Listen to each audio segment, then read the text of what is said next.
Good day, ladies and gentlemen. I just read Luther, First of the Fallen by Gav Thorpe, and it's surprisingly good. Luther is at its core an anthology that details Luther's life story all the way from his early days on Caliban to the eventual fall of the Dark Angels. Except it is not actually an anthology.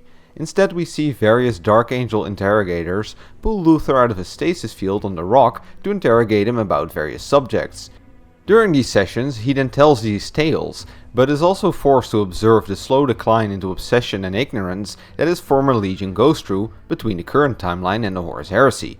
As always, if this sounds interesting to you, the book is linked down below so you can read it for yourself. The best thing about this novel is probably the character of Luther.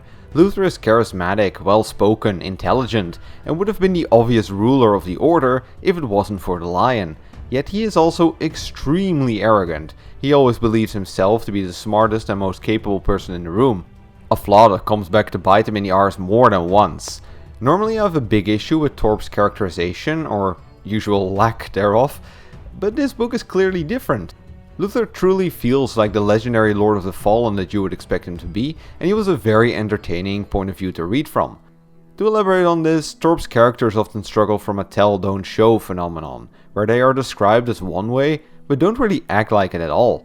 Luther instead does not have this issue. He is, for an example, described as well-spoken, and thus his dialogue is lengthy and filled with proverbs apt to the situation.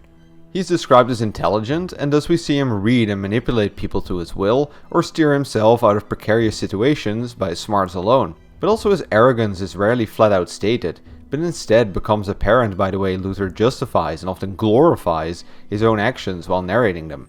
Another big highlight for me was the world building of Caliban, a sort of weird cross between a knightly Bretonnian realm and Monster Hunter.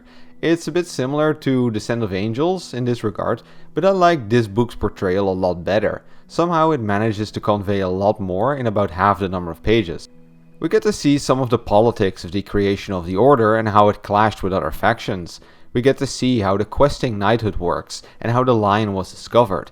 But most importantly, we get to see some cool stories of sci-fi knights hunting down legendary chaos monsters. The world building was expansive, immersive, and supported the story very well without feeling like an exposition dump. The meta plot too was really entertaining, mainly because of how we see Luther reacting to the slow decline of the Angels and the Greater Imperium. Every time he is interrogated, it is almost always by a new interrogator, simply because a millennium has passed and all the previous ones dead.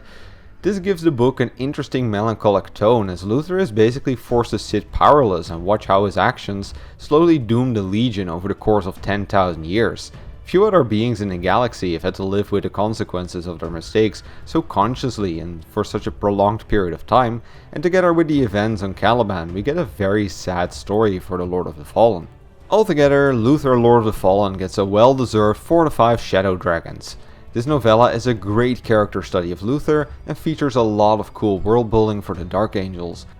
The metaplot actually elevates the book rather than just forming some connective tissue, and the character arc of Luther has a certain captivating melancholic tone to it. A must read for any Dark Angels fan, and definitely a recommended entry of the Horus Heresy character series. The reason I don't give it 5 stars, by the way, is the lack of depth for the side characters.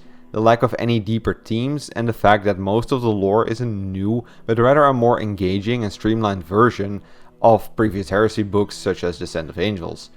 But for now, that's all I got for you today. If you like the content, please consider subscribing or joining us on Patreon. Have a nice evening, and don't forget your nightly prayers to Nagash.